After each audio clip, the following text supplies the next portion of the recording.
Hello, everybody. Welcome to the Buckeye Weekly Podcast. I am Tony Gerdeman, here as always with Tom Orr and also with Kevin Noon because we are doing our live college football playoff reveal reaction show. Tom, how's it going?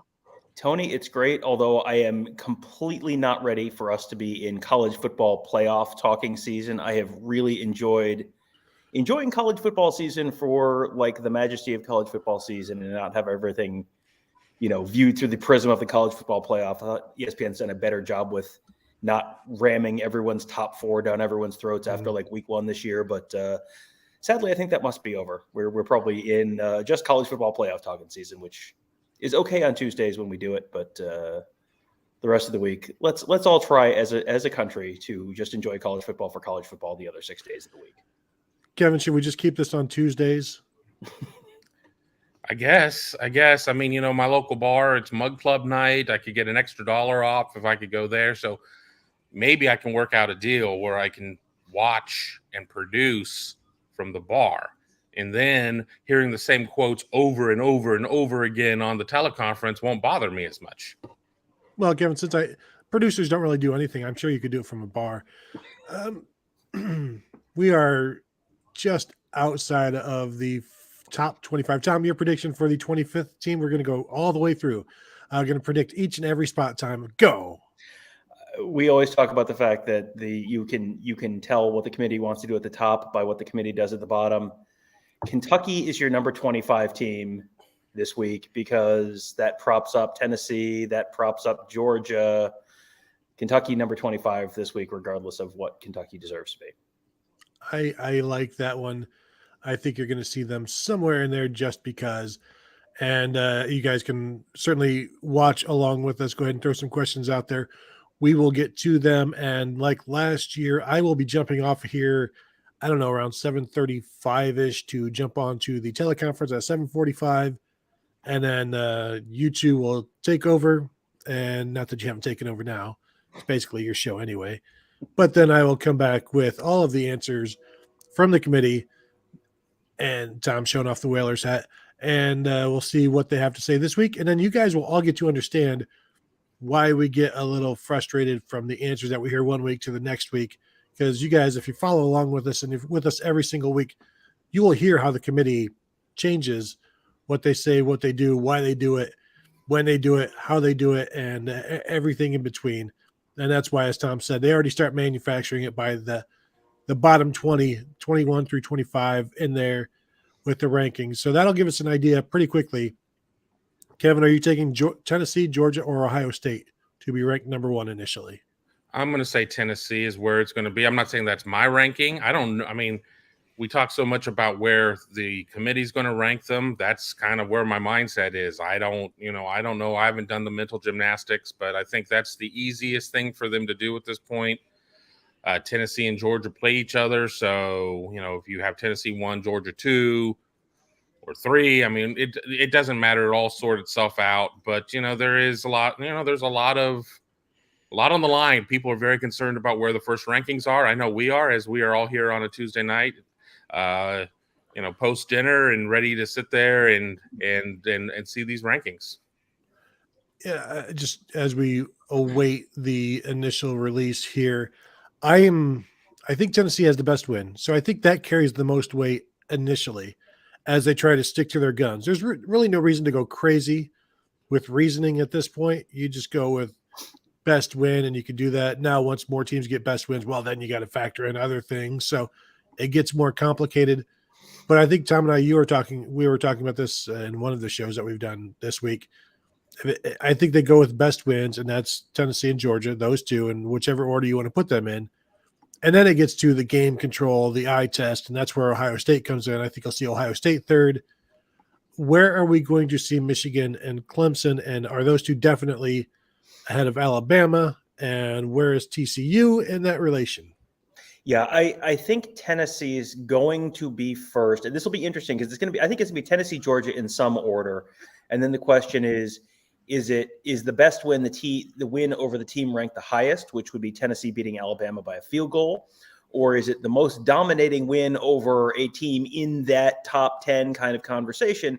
Because that'd be Georgia 49-3 over Oregon, and I think the committee's going to side with the win over Alabama because I think Alabama is going to be ranked higher than Oregon. And, I think it'll be interesting to see where Oregon is ranked because that's going to tell you as much about how much they value that win over Oregon as anything else.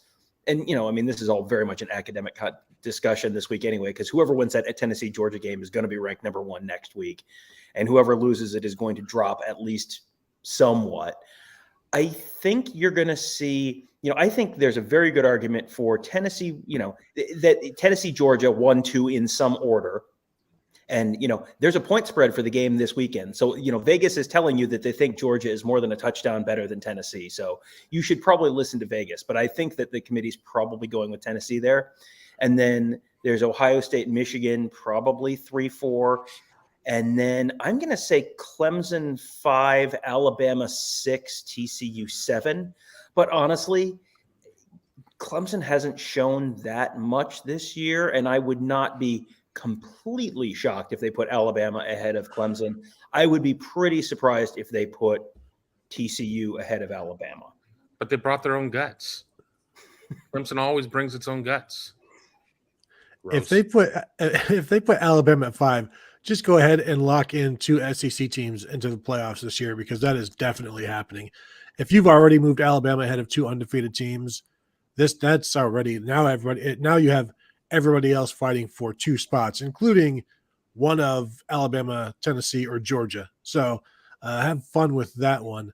That you just threw that out there, and don't put that evil on us. Don't I fully expect 2 SEC teams to make it, but let's not give them those 2 spots the first week of the season of the rankings. Tom, come on, cut us a break.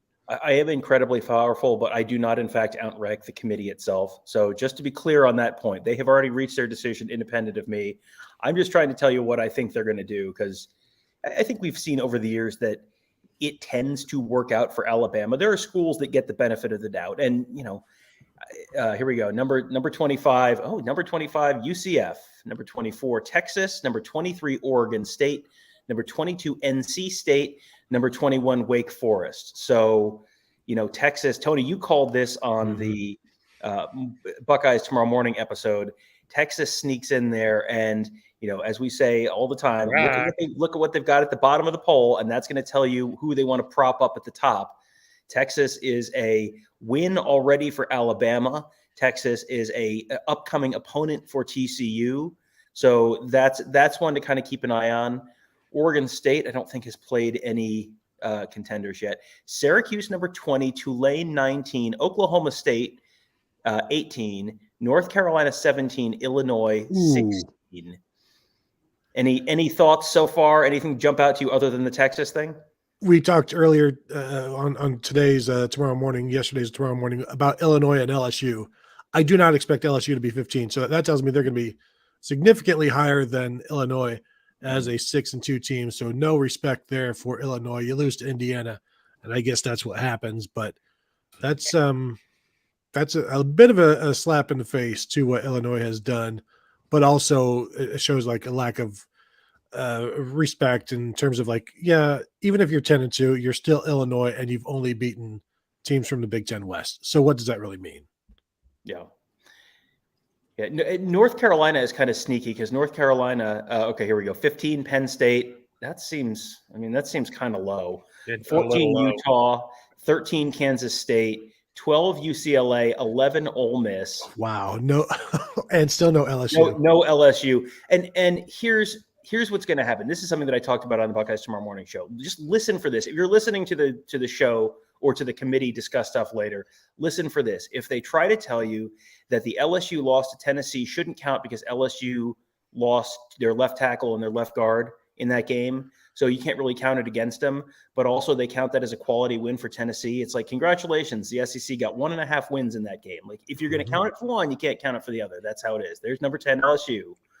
So yeah, I feel, and here's the other thing, that's going to set up Alabama with a, this feels very much like this is setting up for number 5 Alabama. I will just, and if not, then they're going to have a win over number 10 LSU this weekend. And LSU being 10, losing to Alabama, it's like, well, you can't drop them that far for losing to Alabama. So they drop to 15 and they just hang out there the rest of the year, or move up as they win, because you should move up after a win. So you're talking a 7-3 LSU being like right back at number 10 or something like that. So I don't know what they're saying here. It's muted, but I'm sure they're echoing us. Number 9 USC. This is, I mean, you're seeing a decent amount of respect for the Pac-12, where you've got USC 9, you got UCLA 11. We haven't seen Oregon yet, so Oregon's at least 8. I mean, that's a decent probably amount. Next. Yeah, I'm assuming next. But yeah, that's a pretty good amount of respect for the Pac-12. I'm not, you look at the Pac-12 out of conference results, and I'm not sure what you're basing that on. Yep, there is number 8 Oregon. So yeah, I think the Pac-12 still has an uphill climb to get a team in. But if Oregon keeps rolling and you end up beating, you got to remember the Pac-12 championship game this year is not North-South. It's just the top 2 teams. So it could be Oregon USC. It could be Oregon UCLA. I mean, there you go. Yeah, number 7 TCU.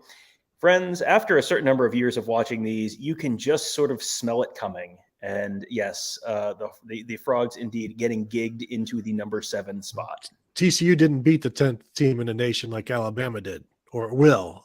So you got to remember, you got to give them credit for the wins in advance. That's the important thing. That's just working on graphics, guys. So so believable. It's how do you punish Alabama for losing to the number 1 or number 2 team? And at this point, you could say the number 1 team, because however you want to steer the narrative, you can. That's another reason to put Tennessee at number 1 to justify putting Alabama wherever you put them, 5 or 6. Yeah. So it's like, well, I mean, how can you punish these guys? How can you punish these guys? It's like, well, somebody lost, right? Well, not really. Oops. Wrong board. Yeah. Are you sure you're not at the bar? There's a lot of very definitive comments being made in the comments here about who would absolutely beat who else, and it's like, I mean, I'm not sure I'm super confident in any one team betting any other team at any given moment. It's so here. Yeah, here we go. While they're prattling on, we'll run through the week 1 rankings one more time from the bottom to the top. 25 UCF, 24 Texas. That's an Alabama victim. 23 Oregon State, 22 NC State, 21 Wake Forest, 20 Syracuse, 19 Tulane, 18 Oklahoma State, 17 North Carolina. I mean, 4 ACC teams there, 17 to 25. That makes me think Clemson might get propped up a little bit here. 16 Illinois, 15 Penn State, 14 Utah, 13 Kansas State, 12 UCLA, 11 Ole Miss, 10 LSU, 9 USC, 8 Oregon, 7 TCU. Here we go. We're going to do the top 6 now. Number 6, Alabama. So they'll be behind. I'm going to guess. What do you think? Clemson 5, Michigan 4, Ohio State 3, and then probably Georgia 2, Tennessee 1. But yeah, that's. You look at Alabama's resume, and it's they beat Texas, who you put in at number 24, and they beat them after Texas's quarterback got hurt, and they beat them by 1 point, and then they barely beat a not very good Texas A&M team. And I mean, I am not saying the Nick Saban dynasty is over. I'm not I'm not saying Alabama is not good this year. I'm just saying Alabama tends to get the benefit of the doubt when you look, if you take the names off the resumes and barely beat number, quote unquote, number 24, barely beat a team that lost to Appalachian State. Like you could very easily frame this in a way that Alabama's number 9 right now, number 10 right now. But, I think Alabama does tend to get the benefit. Number 5. Oh, man. Now, you see, I'm on DirecTV, so I'm a little slower than you guys. Michigan is number 5. Okay, Tony, make the case for me. Boy, I'm certainly assuming Clemson's number 4. If Ohio State's number 4, people are going to lose their minds. But wow, make the case for me for Clemson ahead of Michigan right now. Buke Corrigan is the athletic director at North Carolina State, and he is also the chair of the committee. That's my stating the case for Clemson ahead of Michigan. It's yes, one tunnel. But Clemson's tunnel is down a hill, so it's different. But no, this is strange to me that Clemson has been kind of average all season long, and sometimes less than average. I wonder if they're just picking and choosing which games they like best in terms of Clemson has looked good in these games. Michigan has looked poor in these games. And not that anybody wants to hear us defend Michigan, but they have to justify putting Clemson ahead of Michigan. I don't think you have to justify putting Michigan ahead of Clemson. Now, I guess you just go with Michigan's terrible schedule and say that's it, but I'm not sure Clemson's schedule is all that.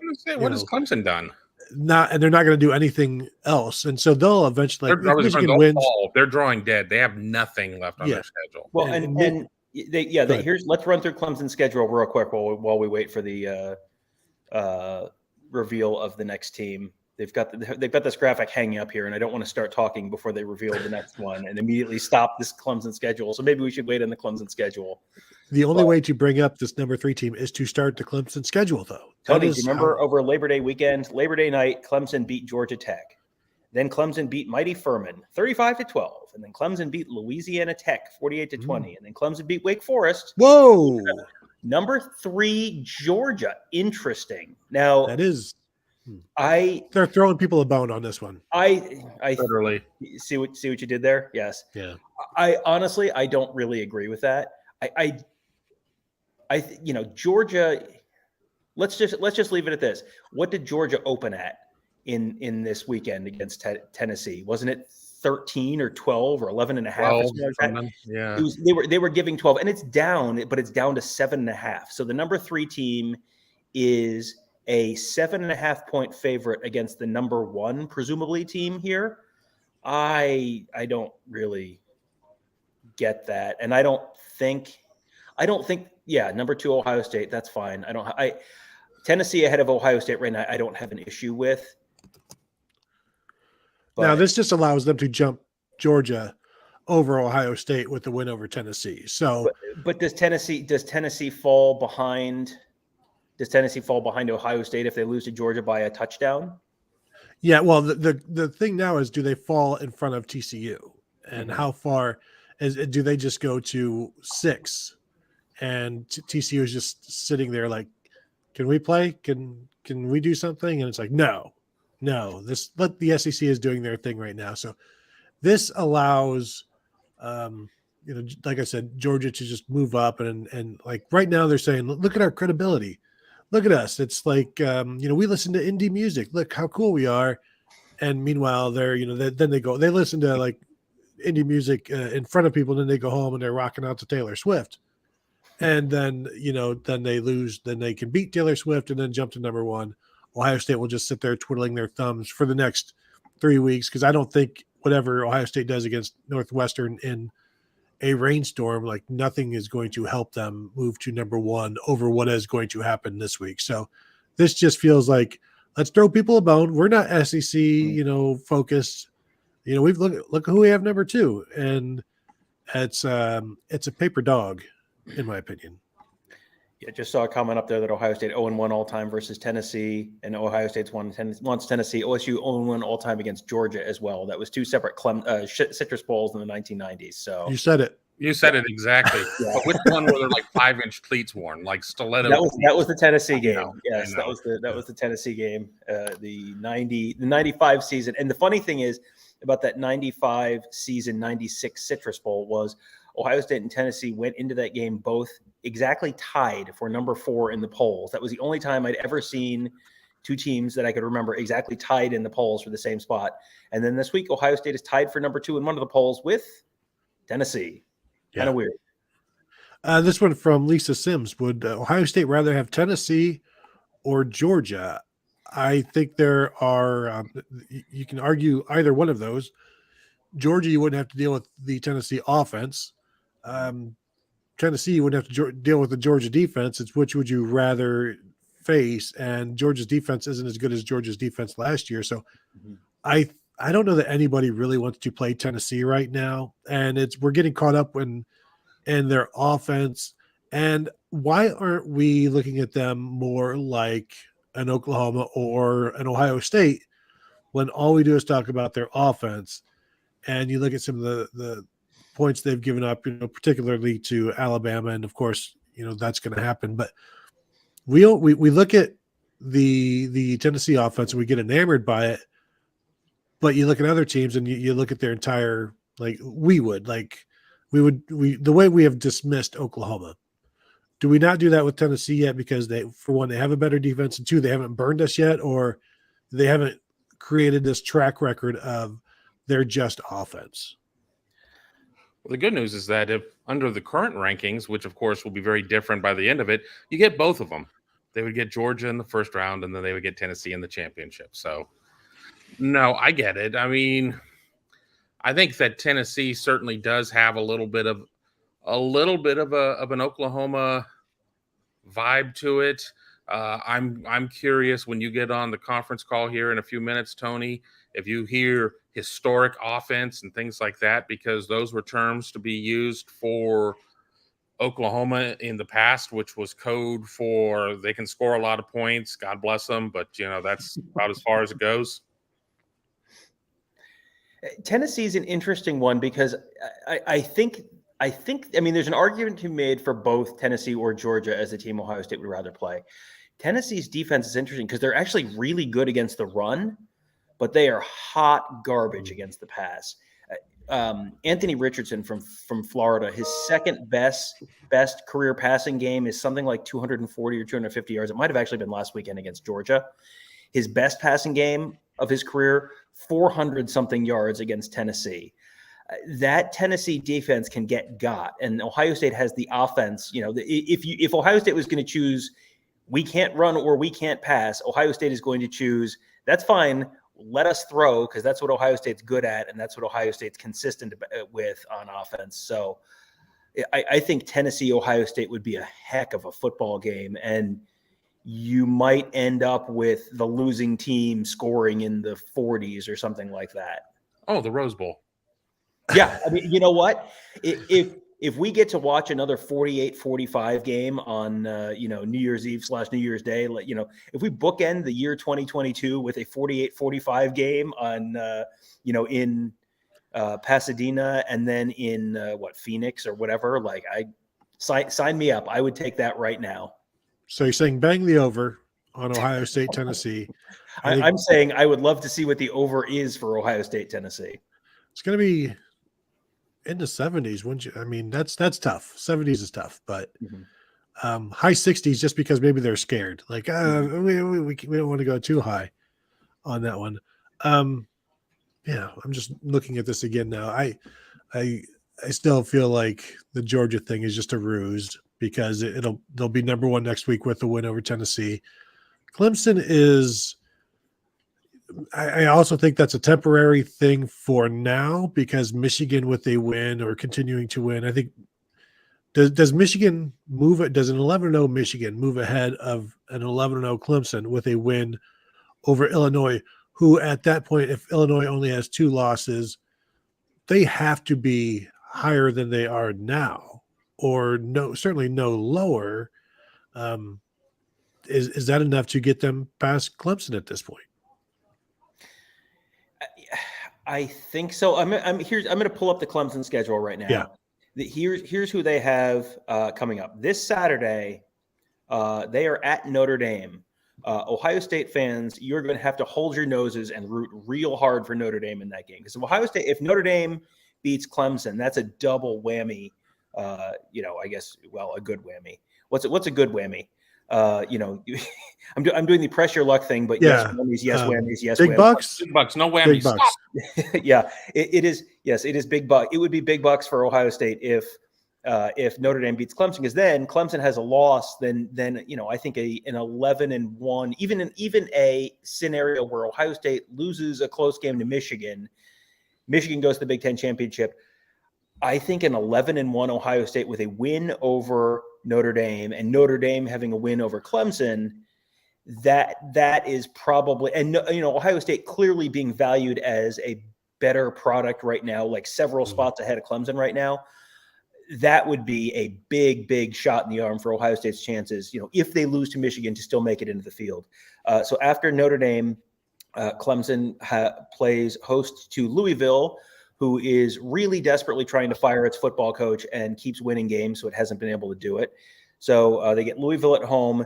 They get Miami at home. Unfortunately for Ohio State fans and people hoping for Clemson to lose, that's the Miami in Florida, not the Miami in Ohio. So, that's probably not going to happen. Here's a sneaky one. Clemson at home, season finale, South Carolina.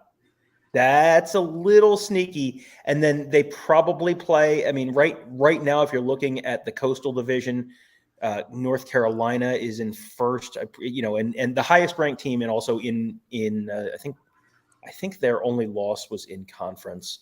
I forget who they lost to, but it was a lot of points. So so you're probably playing North Carolina then.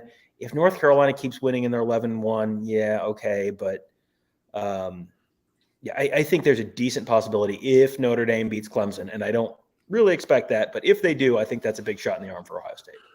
Well, after our game on Saturday, we will have to go somewhere and catch that Clemson at Notre Dame game at 7:30. You guys will also want to watch the Alabama LSU game at 7.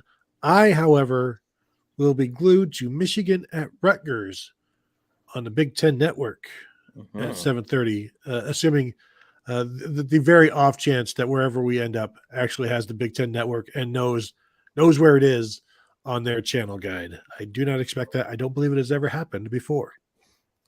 Well, at least I know where it is on DirecTV, and a lot of places do have the DirecTV. But will these places that we may be going to watch these games have wings and beer?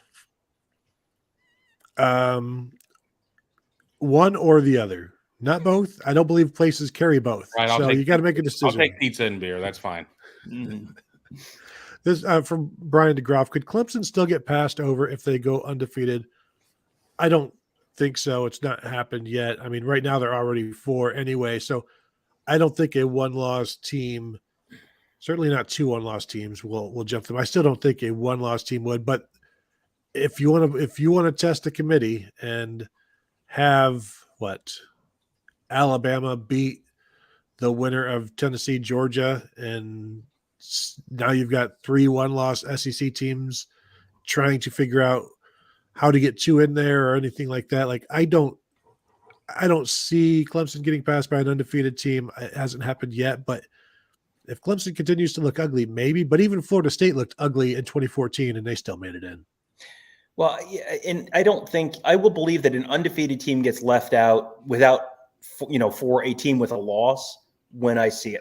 I don't think you can really do that. A Power 5 conference champion undefeated team, I don't think you can in good faith leave them out, because it's not, Tennessee doesn't have some great non-conference win to hang their hat on. They beat Pitt in overtime, which was like, okay, congratulations. And Alabama went on the road to Texas and, playing against a team with a hurt quarterback, got out of there with with kicking a field goal with 10 seconds left or whatever with it was. Questionable calls in that game. And Georgia played Oregon out of conference. So, okay, if Georgia's the third one, Georgia has a signature out of conference win, but you don't get to prop up Tennessee with Georgia's win. That's not, the committee should not be chanting SEC. Like that was not all. Vanderbilt does not get credit for Georgia's win over Oregon, and neither does Tennessee. Do I need to run through the rankings again and show you how many SEC teams are in there? I mean, the runway has already been foamed for the crash landing, just to make sure that everybody is well insulated. Well, but look at how many ACC teams are in the 15 to 25 range. Why is Wake Forest 21? I don't understand that one. I understand they're 6-2, but why? I mean, they're getting fat playing against the UVAs and VTech. I mean, the state of football in the state of Virginia is garbage this year. Yeah, Wake coming off a bad loss to Louisville, who's playing better, but losing by 27 points to Louisville is not a good look. Best win is Liberty at this point. Their only real win, because it's not maybe Florida State. Those are your other good wins. The reason, as I look at Boo Corrigan right now, and tell me if you guys agree, this looks like an aged photo of Lane Kiffin if he had gone missing. It's like, this is what Lane Kiffin looks like now. If you see this man, please call authorities. Am I wrong? I like the fact that his name is Boo Corrigan, which looks like when people change their names to spooky names on Twitter. And it's like his name is Bob Corrigan, but for Halloween season, he's changed his name to Boo Corrigan. He's the front man of the Smashing Pumpkins. There you go. I was saying Boo Earns. Boo Earns. It will be interesting as people get on the call. Who lets the ooze linger? Like, hey Boo, or hey Boo. Like, is this like a pet name? Is this a first name? How do you treat it? It's What's short up, for Boo? Daboo? Boo Boo? All right, answer this as we just saw Josh Heupel as I talked to him. Does he not look like an aged out Bobby Hill from King of the Hill?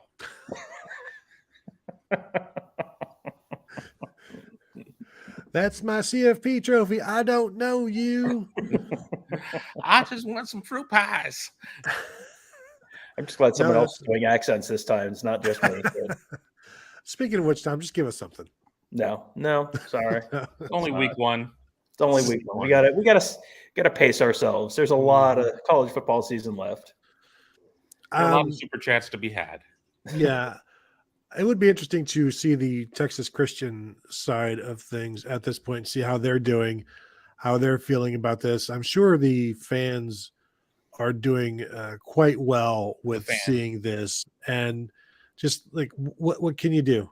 And at this point, what you can do is just remember it's still just the first week of the rankings. You can get past this, but this is also a TCU fan base that saw Ohio State jump them and in 2014 and has just been like slapped and smacked and just like we'll let you watch.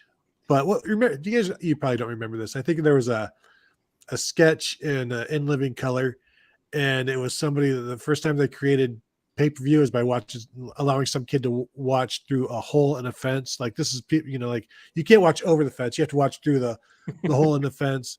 And that's what TCU is. Like, you can only watch through the hole in the fence, and we'll tell you how it went.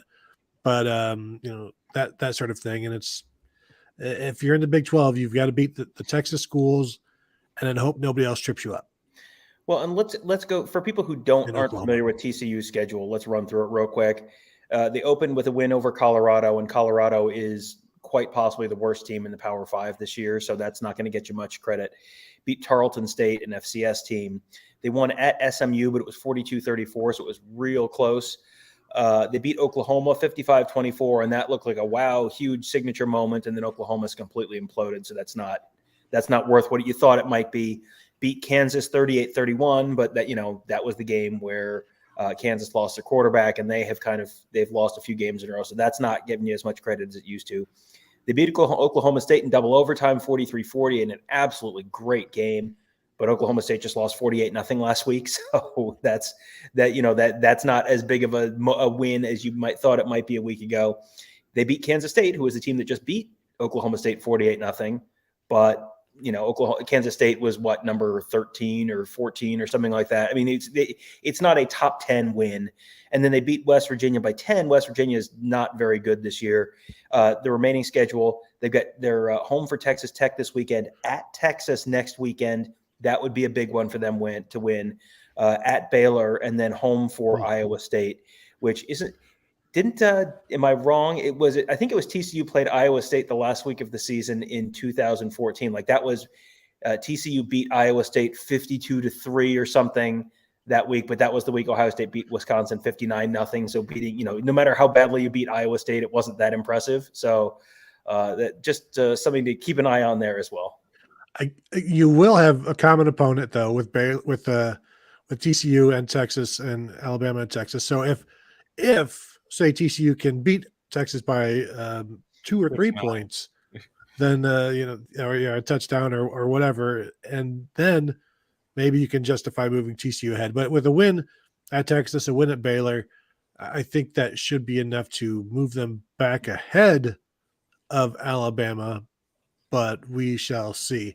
I think I will go ahead and jump off now. Thank you, Ryan Dawes, for the super chat for the beer money. I will say, you say it's one round because YouTube is greedy. We only drink 40, so that's about 22 rounds. So thank you for that. And we take those, we take this very seriously. So thank you for that. And we do appreciate that. And I'll see you guys here in a little bit. I'll drop you out. Wave at me when you're ready to come back. All right. So now the show just got a lot better. Now I can talk. Yeah. Now finally, what do you really think about Tony? Well, that's not where I was going with it. That's for another show. One thing that I think we do need to mention with TCU is you got to remember the Big 12 is just the top two teams in the conference. So they're probably playing right now. Kansas State is TCU's 5-0. Kansas State is 4-1, and they've already lost to TCU. So if Kansas State handles their business on the way out, it's TCU, Kansas State round 2, and then you could potentially have 2 wins over a team that if Kansas State kind of keeps creeping up the rankings, it's 2 wins over a top 10, top 12 type Kansas State team.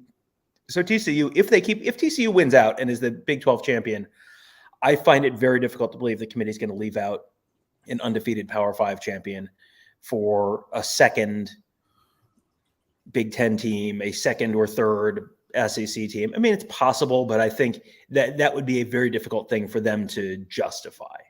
Well, I think that the bone has already been thrown last year when Cincinnati got in, and now that the proverbial bone has been thrown, I think that call me jaded, call me skeptical, don't call me late for dinner, but I think ultimately that the committee does kind of keep an eye on what the fan bases are, what the matchups are going to be, because, all right, butts and seats don't matter as much. The money really comes with TV households and everything else there. And what is TCU going to bring you? A fraction of Fort Worth? I mean, I used to live in the Metroplex. It's not like everybody in Fort Worth is flying TCU flags. So I think that TCU has to do everything perfectly, and there has to be a bit of a gap between TCU and any other suitors that could be out there. I just think that it's a little bit of a stacked deck against them, and they're not going to get their first opportunity until we get to 12 teams, and then you just kind of get in because of the amount of teams that you're going to be able to put into the field. Well, I think everything you said there is true, but I think that applies if they lose a game, they're out. I don't think there's a way that a one-loss Big 12 champion gets in this year unless there's just complete cuckoo bananas chaos for the next month, which is, I mean, that's not out of the realm of possibility. But, I mean, for people who don't really understand the size of TCU, it's a private school. The, number of living alumni for TCU, I think, is – a tenth of what the alumni base of an Ohio State or a Michigan or something like that is. Ohio State played a neutral site game at Jerry World against TCU, and that's 35 minutes from TCU's campus. And, you would figure TCU has a lot of alumni, a big chunk of their alumni base is in that Dallas, Fort Worth Metroplex area. You got families, you've got regional fans, you've got students are all there. And Ohio State fans outnumbered TCU. I don't know, Kevin, what would you say? 70-30 at that game, 65-35. It was. I think that's all fair. Yeah, it was a lot. It was noticeably more Ohio State fans. And that's Ohio State, having to fly down from Columbus. And that was not an Ohio State season. That was the season where Urban Meyer got suspended over the summer. So there was not quite the usual fervor and excitement. And everyone is sunshine and rainbows and optimism at that time of year. And Ohio State still completely dominated TCU in terms of crowd size in TCU's backyard. So, there's reasons for that. It has to do with alumni base and all that kind of stuff. But, I know it's not supposed to play a factor, but I'm with you. The college football playoff committee, and the folks who run it, they make their money off the TV contract, and the TV contract is based on ratings. TCU does not draw eyeballs in a way that some of the bigger schools do. And if you're figuring one of these teams is just going to get killed anyway, if you're thinking whatever, TCU is, we can put TCU in at number 4, but they're just going to get killed, or we can put in, a one-loss Clemson. I feel like a one-loss Clemson is going to get the benefit of the doubt there. Right. And the thing is it's not even like TCU could necessarily be the rest of America who wants to gravitate toward an underdog is going to gravitate toward TCU. There's just not a lot there's just not a lot of juice there with that. So you're right. I mean, if they go undefeated, I mean, I don't know if you necessarily. I think sometimes playing the same opponent a second time doesn't necessarily help you all that much. Ohio State drew Wisconsin a second time in terms of the conference championship game after playing them in the regular season. It was a little bit of a different type of game. It was much more of a convincing win in Columbus than it was in Indianapolis. When you look at the two games against each other, maybe when you're trying to sit there and get in as, even though you have admission to the party as a member of the Power Five, you're a bit of an outsider and a bit of a wallflower. I mean, maybe that helps you a little bit, but I don't know. I just think that I think that they want to get two SEC teams in there. They're going to, I think that the winner of the Big Ten has certainly got its ticket in there. And then where's that fourth ticket? I mean, is it Clemson? Is it somebody out of the Pac-12? I mean, what do you have from that? Yeah. And I think there is a possibility of two SEC, two Big Ten teams. That is not, there's a lot of times when you'll have the conversation this time of year where someone wants to say, is this the year there are three SEC teams in there? And I think that would be very, very unlikely. I think there's a more plausible path to two Big Ten and two SEC teams getting in this year than there is to three SEC teams, just because they're going to play each other. Someone's going to lose. And I think there's a real, if Ohio State and Michigan play close, and, especially if Michigan wins, I think Ohio State we're ranked where they are right now. Michigan being down to 5 maybe makes it slightly less likely that Michigan at 11-1 would get in. Ohio State being 2 right now, if Ohio State goes into that 2 and you have a Clemson loss, you have a TCU loss, I think they'd be more likely to set up a, number 1 SEC champion versus number 4 Ohio State and a number, 2 Michigan versus a number 3, whoever the second SEC team is. That I think those are the two biggest leagues in terms of eyeballs, in terms of TV ratings, in terms of interest, in terms of fan bases, in terms of people who are going to travel and put butts in those seats. All of those things I think are, would be working in favor of that. But that requires Clemson losing a game, that requires TCU losing a game. And, it requires probably, Alabama probably has to lose to Georgia. If Georgia beats Tennessee, Alabama loses to Georgia, and you've got an 11-1 Tennessee, which has a good win over Alabama. So they would, the head-to-head, so they would get in over Alabama. And, a close Georgia win over Tennessee. Like that's how that maybe happens. They just had a really interesting graphic up on the screen. And, I always think back to the first year, and Mississippi State was the first number 1 team in the first college football playoff rankings, which, like, if you don't know that, that's a tremendous trivia question. And they finished 7th. So in your head, you're thinking, well, it doesn't really matter who's number 1, except here's all the teams the years since then who've been number 1. Clemson in 2015, they finished 1st in the final CFP rankings. Alabama in 2016, they finished 1st in the final CFP rankings. Georgia, they finished 3rd in 2017. Alabama in 18, they finished 1st. Ohio State in 19 finished 2nd. Alabama in 20 finished 1st, and Georgia in 21 finished 3rd. So, yeah, I mean, that's a real big head start, and that tells you, I think that kind of makes that point that an 11-1 Tennessee right now is still in pretty decent shape, even if they lose a game, because that's happened now twice with Georgia, and they've still gotten in. Well, I mean, we sit there, and there are only 6 undefeated teams right now in Division I FBS.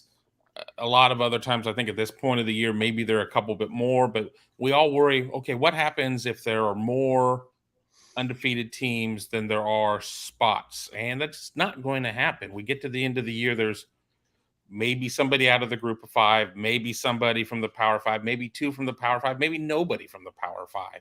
So it always seems to have a way of working itself out. And you look at the 6 teams right now that are undefeated. Obviously, Ohio State and Michigan face each other. You have the SEC is going to run into a collision course there. And honestly, we see all of these ESPN playoff predictor rankings of who's going to make the playoffs, and the fact that Clemson isn't one is always shocking to me, just based on their schedule. They don't have anybody. I'm the first one to admit that Big Ten, top to bottom, from 1 to 14, is not the conference that it usually is. It is extremely bottom heavy, and it's just gross this year. But the ACC, I'm sure I'm speaking from a point of bias and everything else, but the ACC does nothing for me. I mean, we've had all of this talk about getting pumped up about what Miami is going to do, and they're trash. And then we talk up what Florida State's going to be able to do. And they had a minute of where everybody was excited about them, and they've been exposed. I've already taken my shot at Wake Forest. I could take my shot at NC State, who's still ranked at this point, despite Devin Leary being lost for the season. It's a mess. And, I think we get to the same point every year when we do the show, and I'm frustrated with the committee in week 1, and I'm frustrated with the committee in week 2 and 3. The good news is I won't be on the week 2 show. I'll be doing another assignment that night. So you guys will get a brief respite from my bitching and moaning. Well, thank you for the heads up on that. We'll have to get Mark Givler or someone else on here with us to help me carry it while Tony's on the conference call.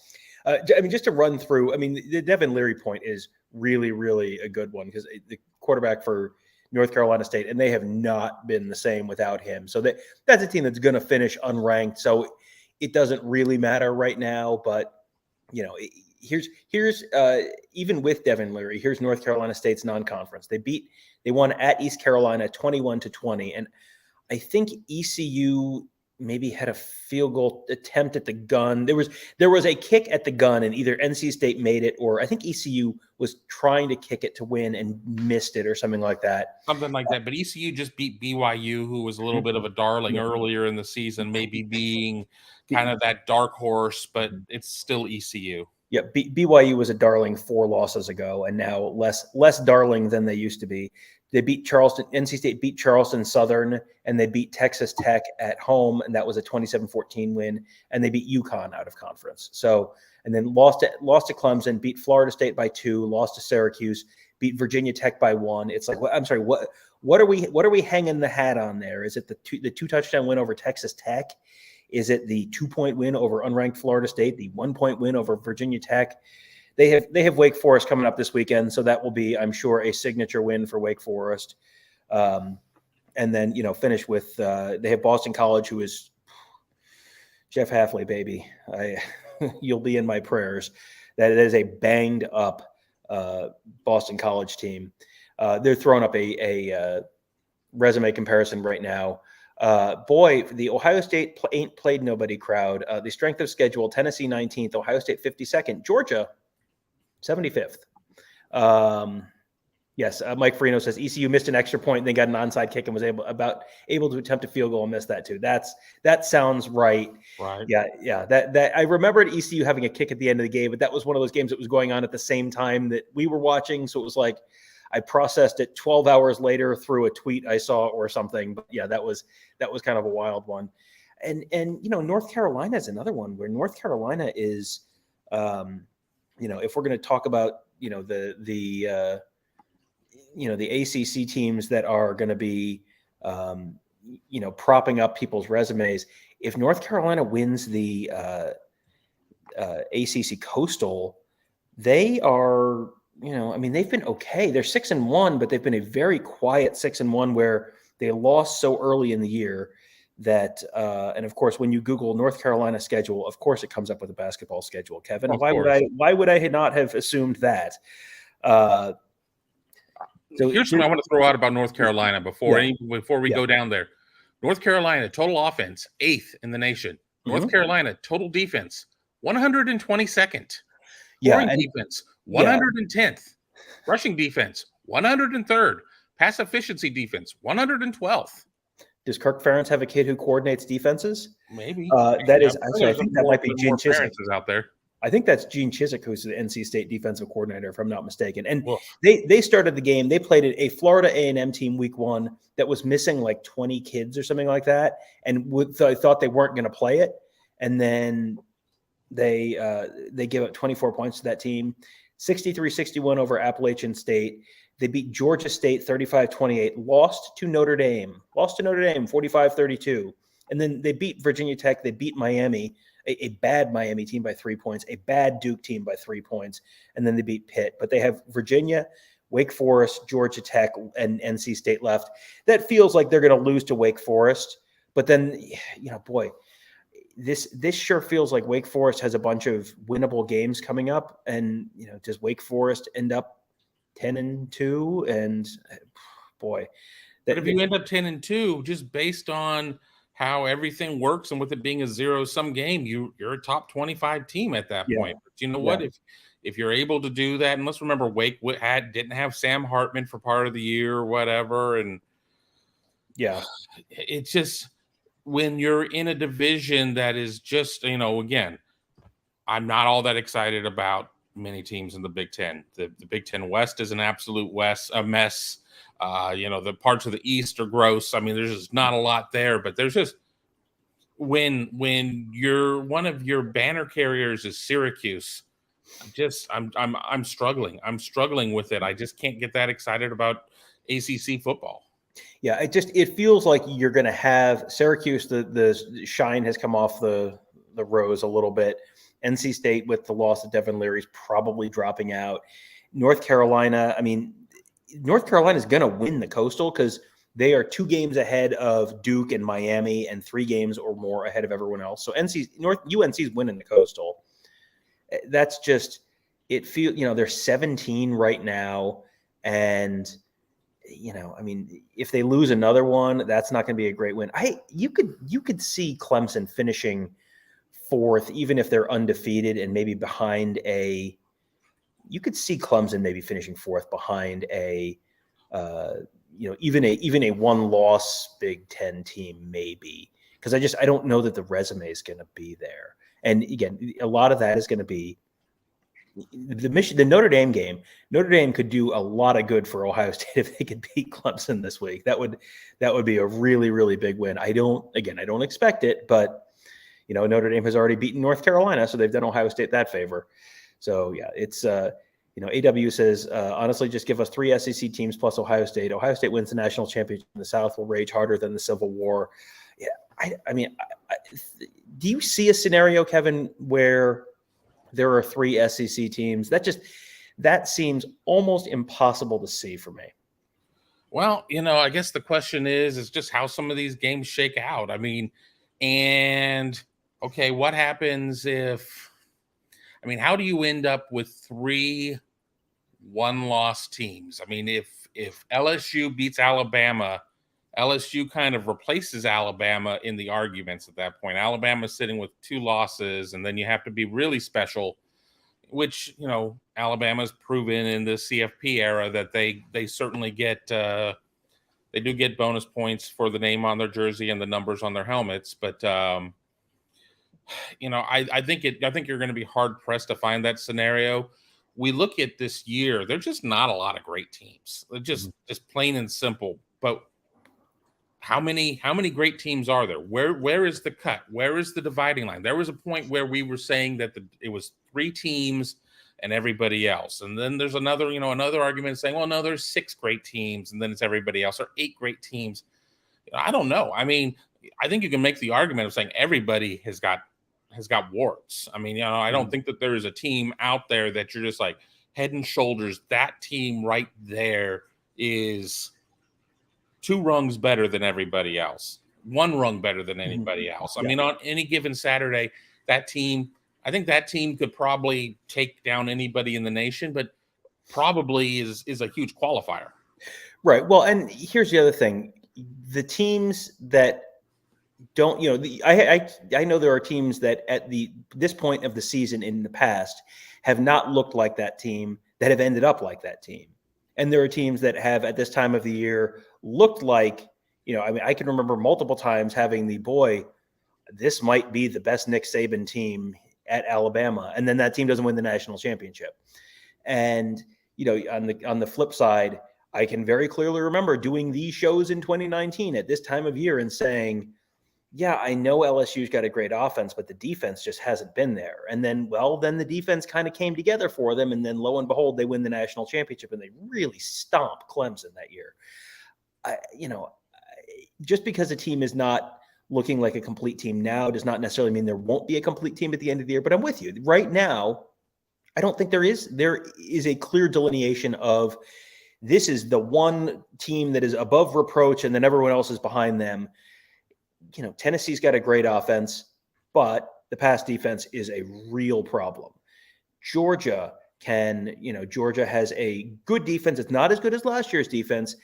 Stetson Bennett has taken a little bit of a step back. His yards per pass this year are way down. It was like he's not the same quarterback. They just lost Nolan Smith on defense. I mean, we'll see what they look like. Let's see what UGA looks like without Nolan Smith. Yeah, I think, and this is us nitpicking. This is not us saying Tennessee is a bad team. Georgia is a bad team. We're not going to do the Tennessee would go 8-4 in the Big Ten. Like, that's stupid. Just as it is stupid to say Ohio State would go 8-4 against Tennessee's schedule. No, they wouldn't. You're an idiot. Shut up. But there are flaws. All of these teams have flaws. That was Tennessee, Georgia, Ohio State. Like, Ohio State's not running the ball real well right now. That's got to be a little bit of a concern. The offensive line has not looked great the last couple of weeks. That's a concern. Michigan, how confident are you if Michigan can't run the ball? How confident are you that J.J. McCarthy can win a game with his arm? Because I think the answer is not very confident. I'm not convinced with that. They have to have a huge dose of being able to run the ball. And, injuries are part of the game. You never want to see injuries, even with the biggest rival. But without Blake Corum, I think Donovan Edwards is a very nice player. I think that, I think they've got some weapons, but if you're going to run Blake Corum 30, 33, 35 times in a game, you're just putting him in in the way of a lot of contact or whatever. That worries me in terms of just looking at it from top down as, an observer. I mean, I'm sure here in the chat, everybody's like, I'm not worried about that at all. I'm here for that. But, the point is that I don't think J.J. McCarthy is going to be able to get out there and be that guy. I mean, I know that they'd like to go out there and run their 14 set, 1 back, 4 tights and stuff like that. And that might work a little bit better with JJ's, with what he's good at. But I don't think that's going to work for 60 minutes. They're on ESPN just now. They had back-to-back Fansville commercial and an ESPN Hockey Night commercial with Mark Messier. Except Mark Messier is wearing like a maroon-colored jacket. And I looked up and I thought for a minute that Mark Messier was part of the Fansville cinematic universe right now, and my brain just melted a little bit. He's not. Different commercials. Sorry, everyone.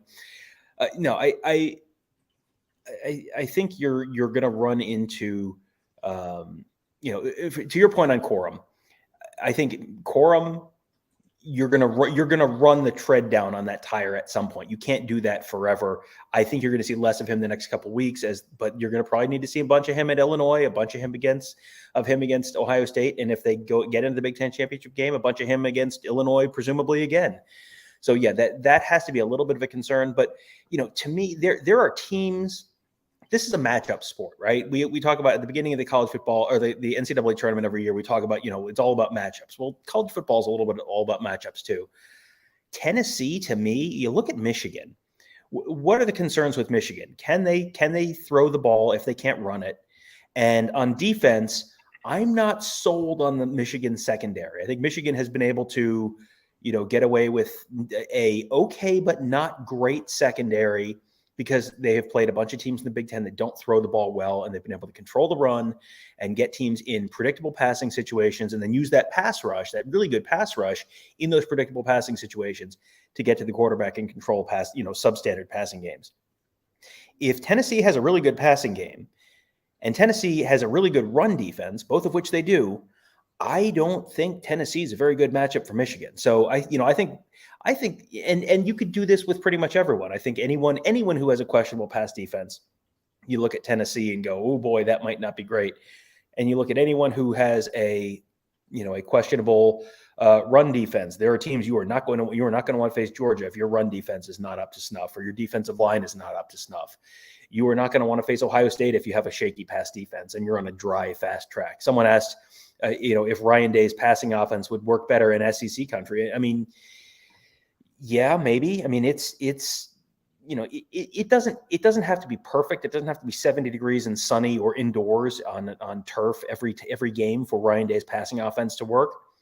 But if you're, it can't be snowing and 22 degrees and windy. And I mean, let's see this weekend how Ryan Day's passing offense holds up in Evanston, because it's only Tuesday, so take the forecast with a little bit of a grain of salt. But we're gonna, you are looking at potentially thunderstorms, rain, 30-mile-an-hour winds. I mean, that might not be a very good passing situation. So if you are so inclined, you might want to explore the under this weekend. Is what I'm saying. We are an hour in right now. Do we want to run through the top 25 folks who are just joining us? Yeah, and get back to that page. And if you're wondering where Tony is right now on the College Football Playoff media conference call. He will be back with us it's usually about 8:10, 8:15, something like that. He'll be back, and then we can get his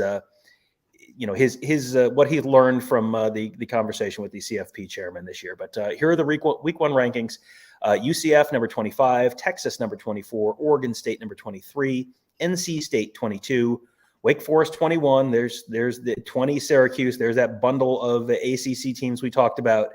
19 Tulane, 18 Oklahoma State, 17 North Carolina, 16 Illinois, 15 Penn State, 14 Utah, 13 Kansas State, 12 UCLA, 11 Ole Miss, 10 LSU, 9 USC, 8 Oregon, 7 TCU, 6 Alabama, 5 Michigan, 4 Clemson, 3 Georgia, Ohio State checking in at number 2, and then Tennessee number 1 in the nation.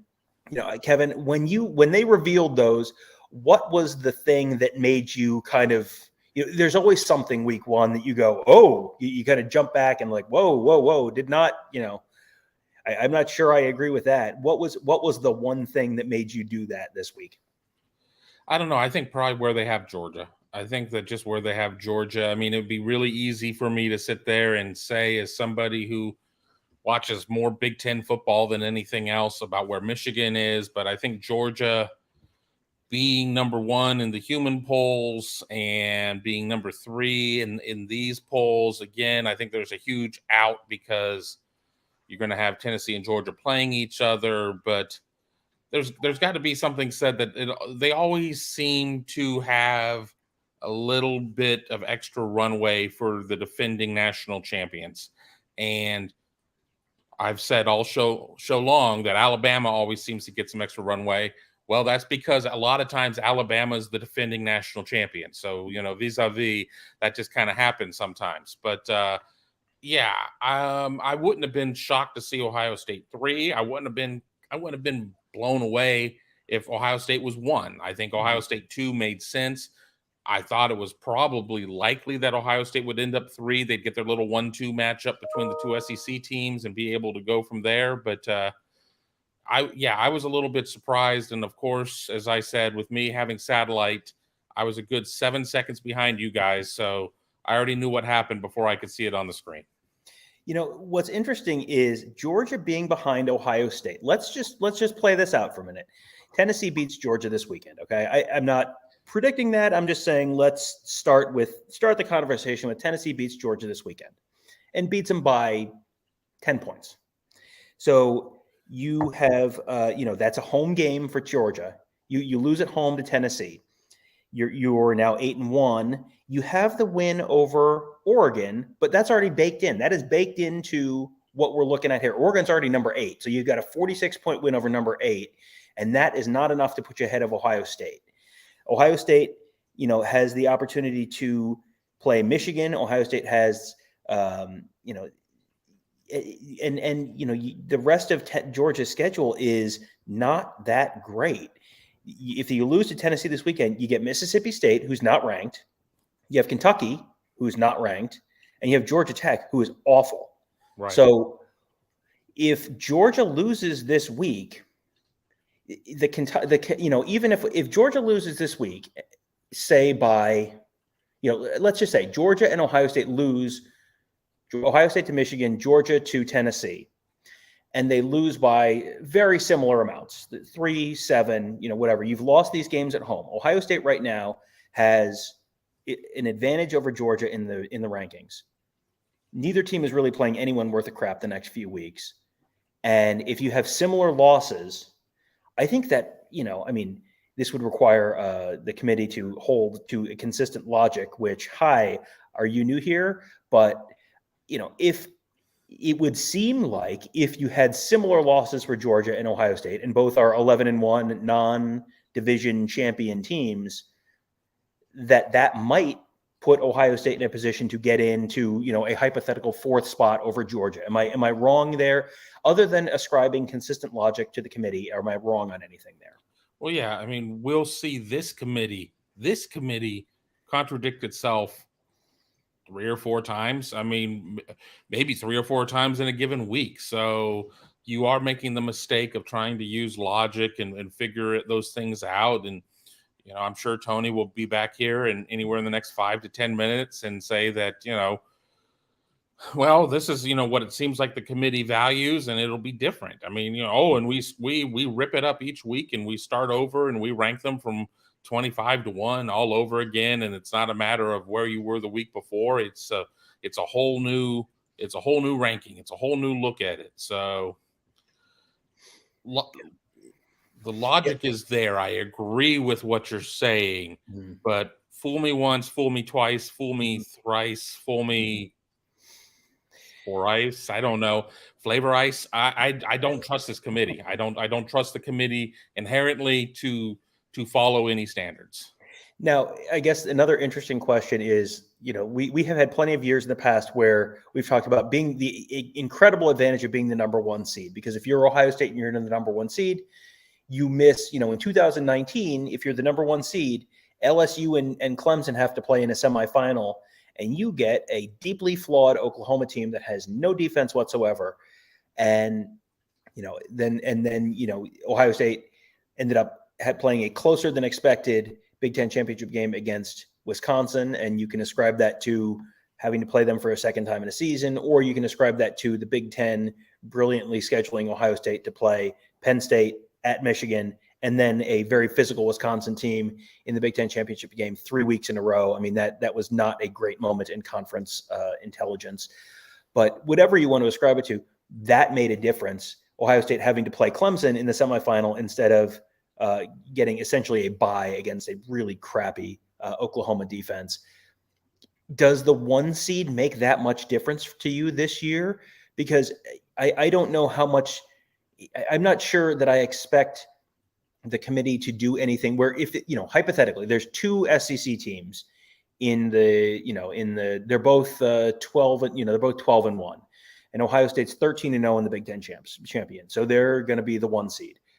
It feels to me like there's almost no way the committee sets up an SEC versus SEC semifinal and then gives the, Ohio State, I don't know, 12-0 or 13-0 TCU, which is, not as strong a team as, either Tennessee or Georgia, but they're 13-0. And I can't see the committee giving the SEC a intra-conference semifinal. So I think you're getting, even if you're the number 1 team this year, you're getting stuck with a more difficult team or more talented overall team than like a TCU type team. Do you agree or disagree? If the committee were honest and the committee were doing what they were charged with, it would be Ohio State versus whoever that 4 seed is from outside of the SEC playing in Atlanta. Mm-hmm. That's what it would be, because you're supposed to give advantage to the 1 seed. The one seed is supposed to get special consideration. I also understand, though, we don't want to necessarily have a rematch of the SEC championship game or something of that nature, but you're putting a disadvantage on your 1 seed at that point, because they're not catching a break with that. They're not getting that. And then with that, you have to ship them off to Phoenix because Ohio State is not going to want to play an SEC team in the Mercedes-Benz Dome in Atlanta. I mean, right there. I mean, where you play the damn SEC championship game. I mean, that's so. And I think Ohio State would be fine saying, all right, fine, send us to Glendale, to Phoenix. Mm-hmm. Send us out there. Let us play the real 4, not, this perceived cooking of the books 4. And then you can have your little, rematch there in Atlanta. People can go get burgers at the Varsity. It can party all night in Buckhead. That's fine. But, I just don't really have a lot of faith that that's going to necessarily be the case. They'll find some way to ding one of those teams just to slip them down onto the 4 line just to try and avoid it, which again is inherently dishonest. And they haven't, this 2022 committee hasn't done anything yet necessarily for me to be thumbing my nose at them and calling them a bunch of liars and cheats and politicians. But history says they're going to be a bunch of liars and cheats and politicians. It's just me, Tim, 79, asked if ties are possible. No more ties. Ties have been gone since, I think, 1996 was the season, either the last season of ties or the first season they introduced overtime. And no ties, even if it means you have to play Illinois for 9 overtimes in State College. Yeah, there are no more ties. I think one other thing that I think people who are watching this are probably curious about is, where is Ohio State going to play? And you kind of went into it a little bit there. There is almost no scenario outside of Ohio State loses to Michigan but gets in as 11-1 4 seed, or Ohio State beats Michigan but loses to Illinois in the Big Ten championship game and gets in as a 12-1 4 seed or something like that. Outside of that, it's almost impossible for me to envision them going and playing in the Peach Bowl this year, because to your point, if you're the higher seed, you are going to be they want to put you in an advantageous situation. And Ohio State playing Georgia or Tennessee or Clemson or Alabama in the Peach Bowl, that is not, as the 1 seed and one of those teams as the 4 seed, is not going to happen. And, if Tennessee or Georgia or Clemson or Alabama is the 1 seed, they're going to be in the Peach Bowl. So, maybe then Ohio State, if Ohio State's the 4, maybe you could see them in the Peach Bowl. But, unless the number 1 seed is somehow like TCU, which paint me that scenario. Wow. I don't. Ohio State is the one and the committee does its job the way it's dictated in the bylaws. Yeah. Well, and then the question is, if it's Ohio State versus, let's say Ohio State versus TCU 1 versus 4, technically Ohio State would want to play TCU in the Peach Bowl because that would be closer for Ohio State. Now, how likely do you think it is, dear friends, that the committee is going to take Georgia and Clemson or Georgia and Alabama or whoever and ship them from Georgia out to Phoenix and make people fly all the way across the country and have a half-empty stadium because people are not going to want to fly across the country? I would put the odds of, now, is that what they're supposed to do technically? Yes. Kevin, what would you put the odds of that actually happening? Ohio State versus TCU 1-4 and Tennessee versus Clemson 2-3. What would you put the odds of the Ohio State game actually being in the Peach Bowl? Somewhere between slim minus and nil plus. Again, it's what you're supposed to do. It's not really about butts and seats. I know there are optic issues. If you sit there and you have a half-empty stadium, that looks bad. But truthfully speaking, if you sit there and you say, let's just say you have a 75,000 seat stadium, each program gets 15,000 seats. So that leaves 45,000 seats. They're going to be, 25,000 seats that are going to go to season ticket holders of the home stadium or whatever. I don't think you're going to end up truly with an empty stadium. It's not quite as commercial as the Super Bowl in terms of where nobody at that game really gives a crap about the game itself. It's just a social event. This is different, but in some ways it's the same too, just because so many tickets are held back for the host city and what's going on there.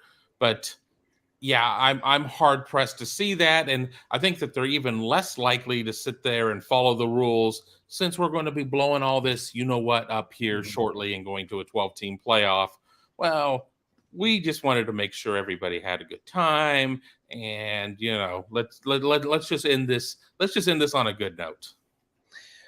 Signy Yog, whose name I just realized where that comes from. Read it backwards, and it's deeply offensive to me. So, but Signy Yog says, doesn't the higher seed get to choose where they want to play? And I believe the actual wording of that is they don't get to choose where to play.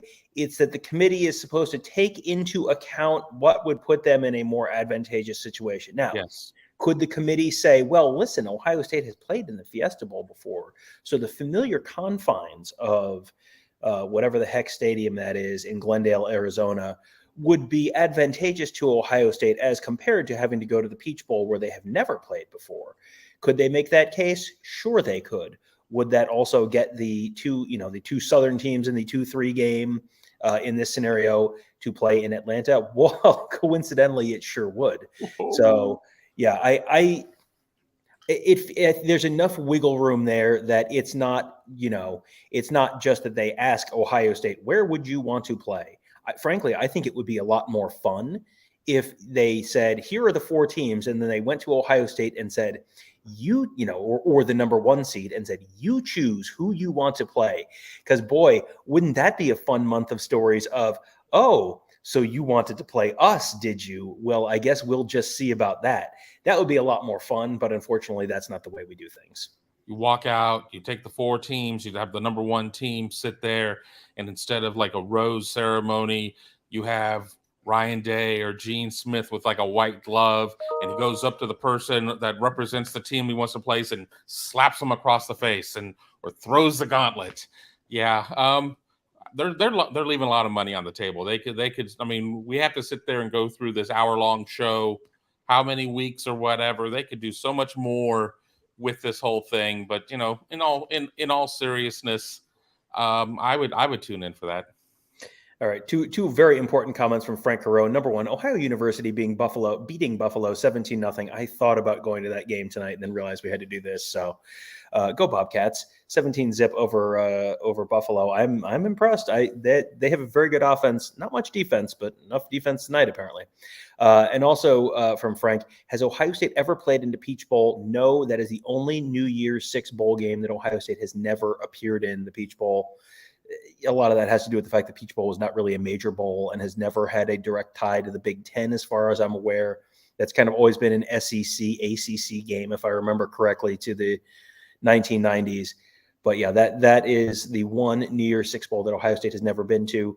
Ohio State has been to the other 5 New Year's bowl sites since 2017. They went to the Cotton Bowl in 17, went to the Rose Bowl in this is the season, 18 season and 21 season. Went to the Fiesta Bowl in the 19 season, went to the Orange Bowl site for the national championship, not the actual Orange Bowl proper, but the Orange Bowl site in 2020, along with the Sugar Bowl, and then, of course, last year, the Rose Bowl again. So 5 of the 6 New Year's 6 sites, Kevin, I have crossed off my list since 2017 in terms of seeing games there. Just want to, I do want to get to Peach Bowl at some point. It just doesn't feel like this is probably the year. It is, however, the year of Tony Gerderman. Tony Gerderman back here. Tony, what lies were you told tonight? 30 minutes of them, and I am overwhelmed. I have not been lied to like this since a random show with you two. This has just been overwhelming.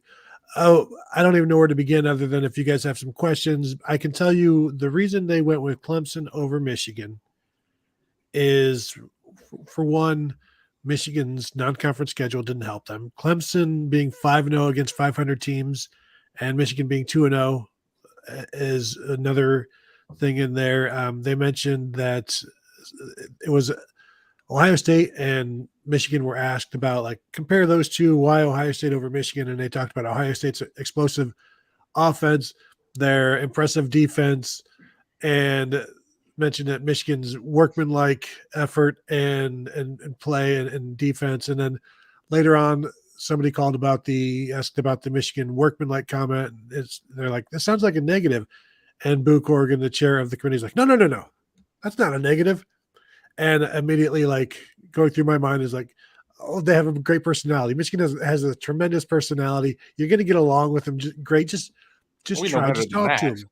Just talk to them and see. And so I liked the there's always a metric that they can go to. And so this one, Clemson and Michigan, was the records against 500 teams. When it comes to, say, TCU and Alabama, like, they don't use that metric because TCU, I believe, has 5 wins over 500 teams or better, and Alabama has, I think, 3. So, we don't need to talk about that.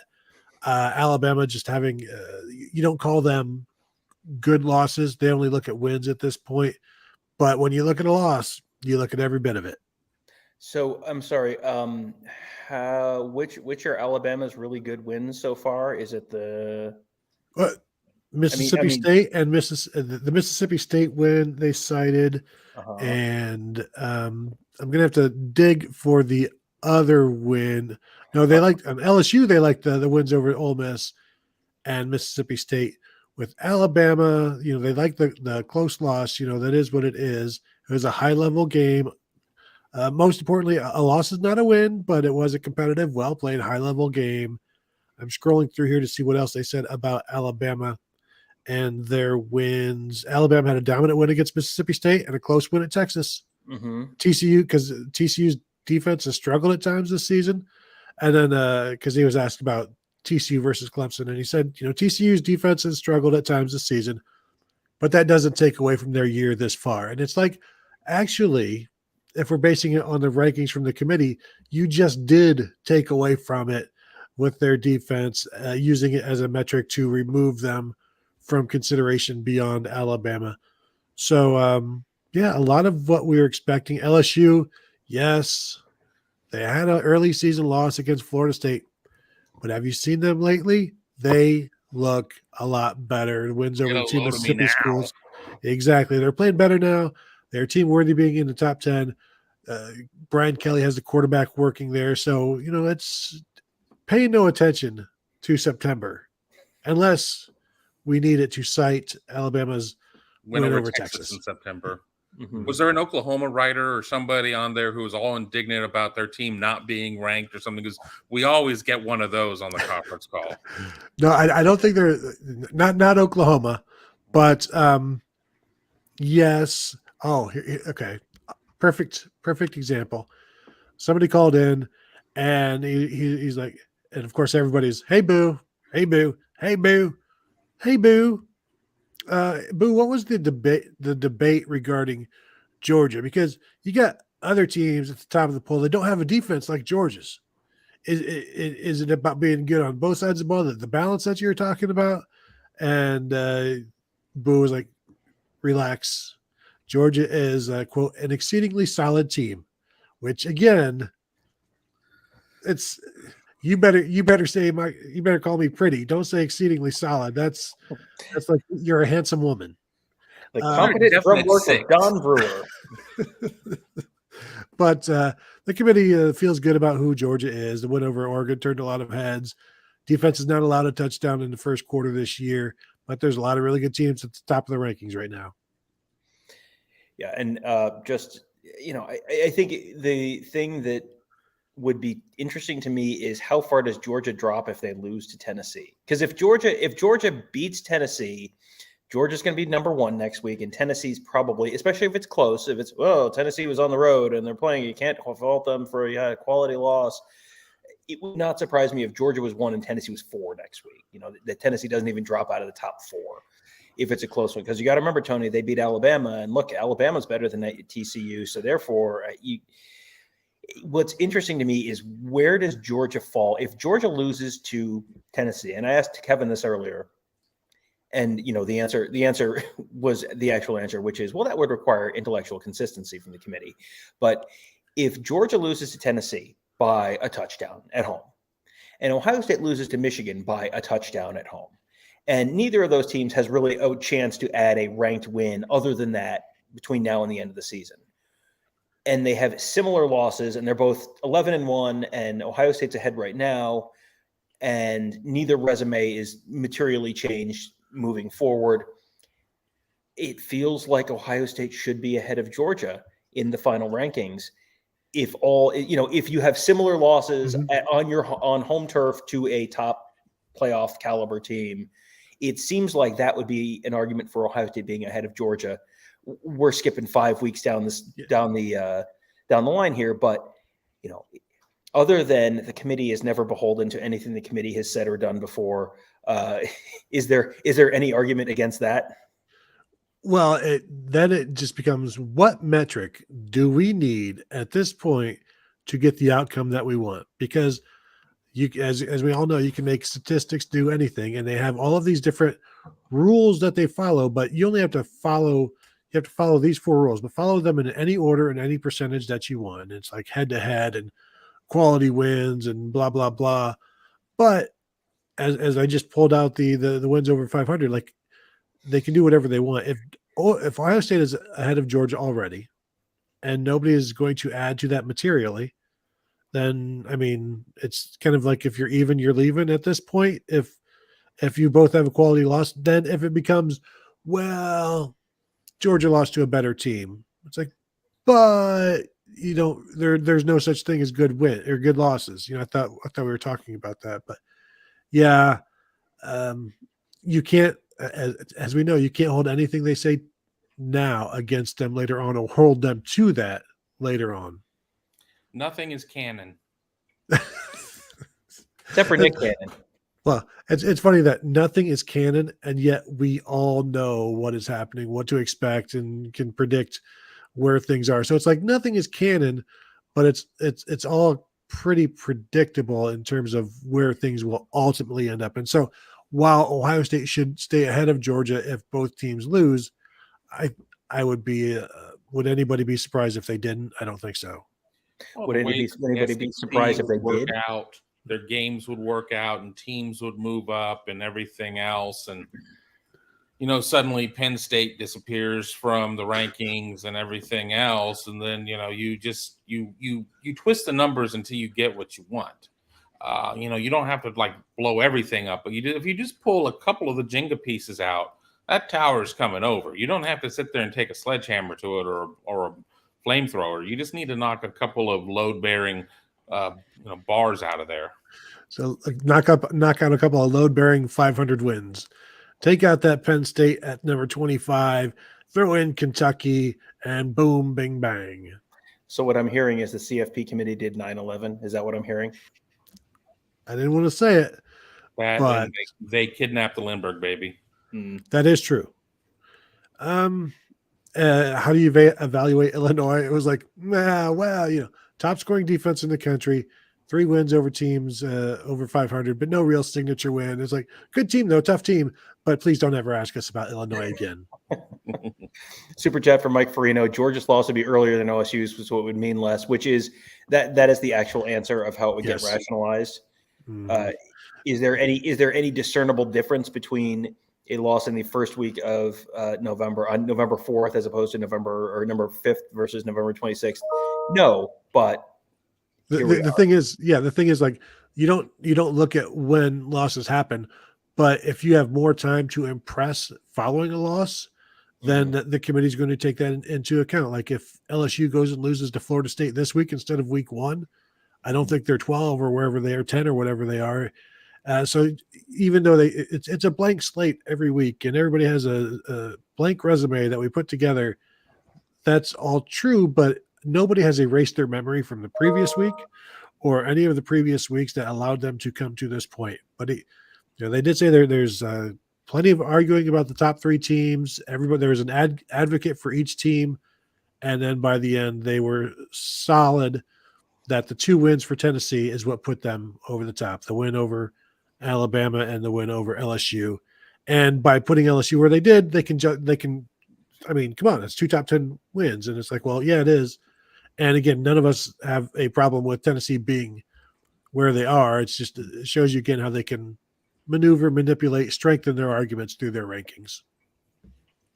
Yeah, I think the top 3, I think, like you said, there could be an argument for any of the 3 there. And we talked about it before right off the top of this show, before they put the rankings up, we were all assuming Tennessee would be number one. And, I don't think there's a real issue with Tennessee being one because, that was a really good win over Alabama, and Georgia has a good win over a really good win over Oregon. So, there are arguments for any of those. And Ohio State has been probably the most consistently dominant team where they haven't had a real down week like Tennessee had against Pitt or Georgia had.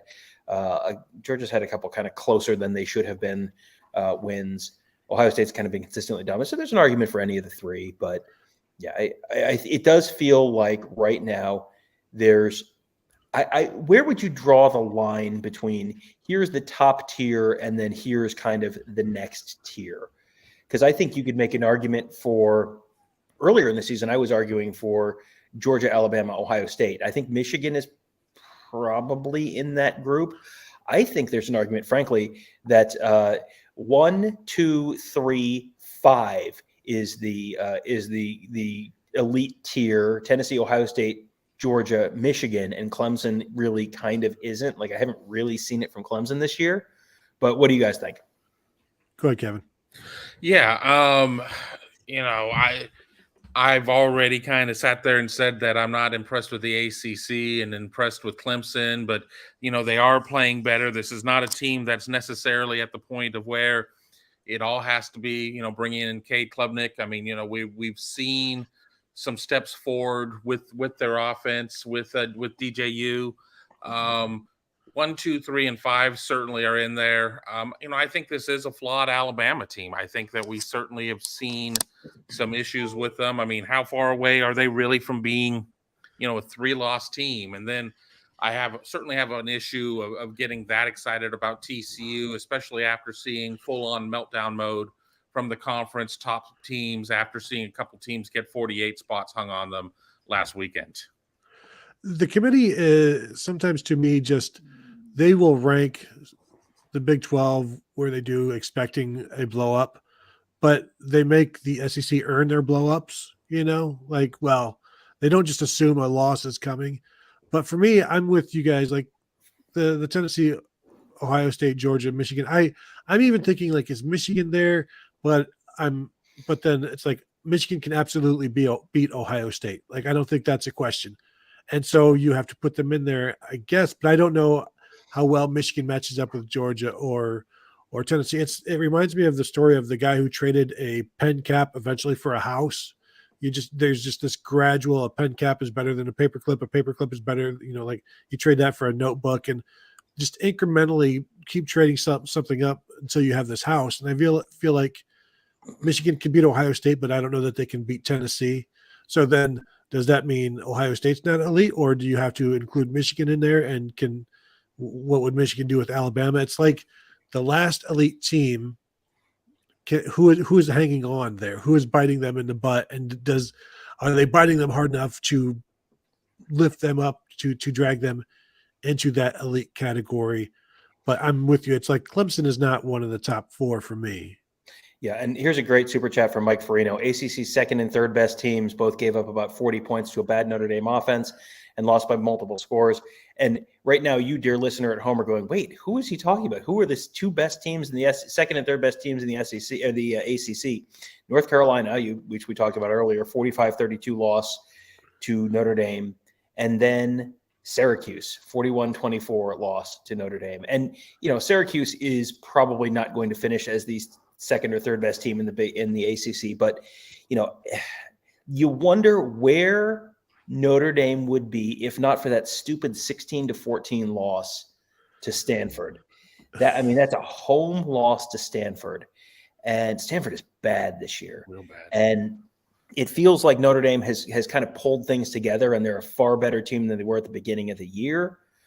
But if Stanford, Notre Dame has Clemson this weekend, then Navy, Boston College, and USC. If they finish, they're 4-3 right now, 5-3 right now.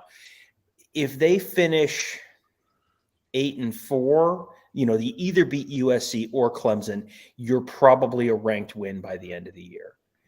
If you have wins over North Carolina and Syracuse and USC, for example, you're probably, sneaking in the number 24, number 25 spot and bolstering Ohio State's resume a little bit. If they beat Clemson this week, they're almost certainly there, because the other two games, Navy and Boston College, are functionally unlosable this year. Those are both really, really bad teams right now. Partial. Yeah, but Boston College is really banged up, and Navy's just this is not a good Navy team this year. So it feels like if Notre Dame can win, split the Clemson and USC games, and it almost doesn't matter which is which, they would be in pretty good shape. And this weekend's Clemson game is at Notre Dame. That is a 7:30 game this weekend. So that'll be another one to keep an eye on this weekend. Well, while we are discussing Clemson, and to your earlier question, Kevin, about the writers on the various beats, a question came in about Clemson saying, hey, how much do you guys discuss and consider the fact that Clemson beat North Carolina State and Syracuse when their starting quarterbacks were still playing? Because now it's like those two teams, NC State and Syracuse, are eventually going to start falling off, or their starting quarterbacks or whatever. So things aren't going to look maybe as good. How do you, don't forget to give them credit, basically, that sort of thing. Like, how do you keep that in mind? And it was just like, well, injuries occur part of the discussion. They don't project things forward. They judge what happened during a game and who played in that game. But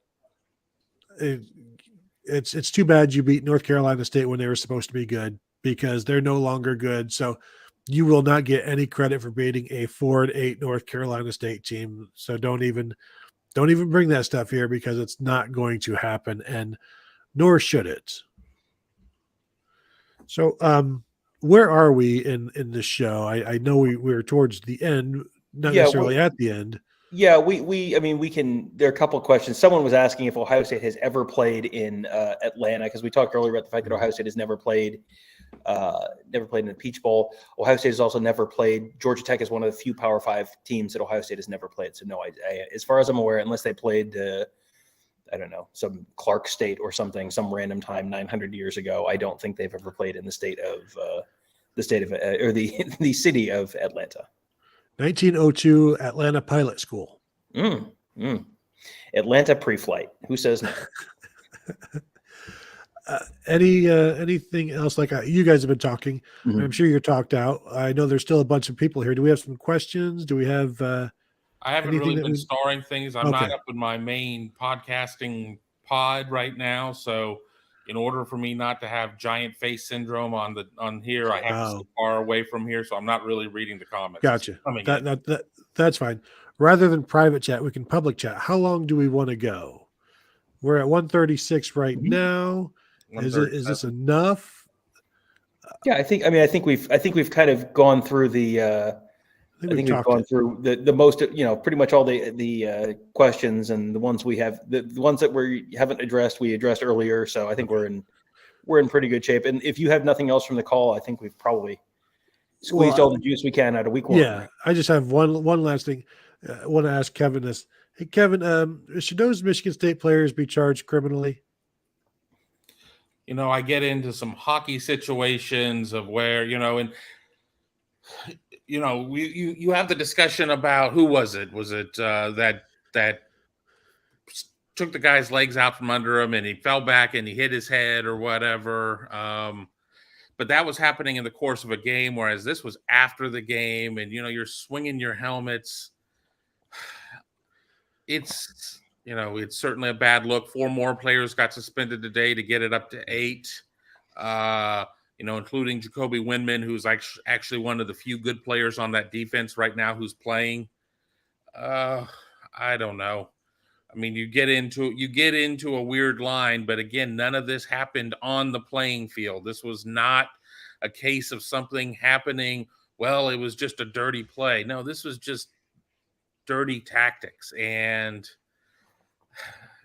I don't know. If it happens outside the stadium, I'm going to take dare. I don't know how to answer that one. That's why I asked.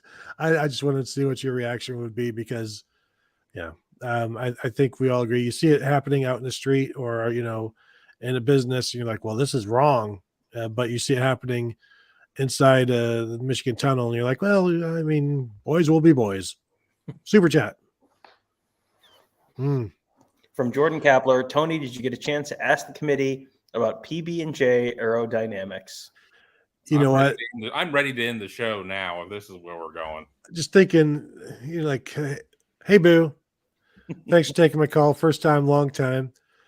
How does the committee view the throw of a peanut butter and jelly sandwich in a controlled environment like a dome versus, say, the wind and the rain? Does the committee take that into account when they are judging the best arm and the best toss? And also, does the committee have a preference between balling up a peanut butter and jelly sandwich, or does it have to remain sandwich? Do you get more credit for remaining a sandwich? And I bet Boo would be like, well, yes, you definitely get more credit for remaining as a sandwich. That's the dumbest question I've ever heard. Like, of course, why would you reduce the credit? So that, I think, remaining a sandwich is like a road win against like a top 5 team. Balling it up, that's a home win. That's a game where you're favored and you should win. But to do that on the road against a top 5 team as a sandwich, I think, yeah, that's why Tennessee is number 1 right now. Follow-up question. Is it an ACC sandwich? If so, that would change my answer. That is correct. And is it a workman-like sandwich? Because we don't want any of those around here. All right. I think that will do it. Kevin said he is done. I could keep going. I could too. I could step away for a minute, pour myself a little of the brown liquor, and come right back. No. I do need to get some stuff written. So I think we have answered everything. I know you guys have. I have not. But it's been a full day. We're going to do this every Tuesday. This is a pretty long call. I don't know that they're all supposed to go 30 minutes. I don't remember that last year, but last year, kind of a blur for me. The other 2 guys, they remember it perfectly, so they'll tell me off the air. But I think we will call it a day. Yes. Thank you all for tuning in. Thank you for the super chats. Thank you for the regular chats. Thanks for spending part of your Tuesday night with us.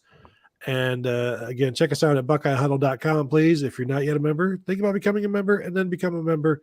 Say hello to us there. As you're watching this right now, before you go, hit the like button, hit that thumbs up, hit the bell, hit anything you can on that screen. And now that we're going to go, you can go ahead and hit the X on your tab. So thank you all for tuning in, and we'll talk to you guys later.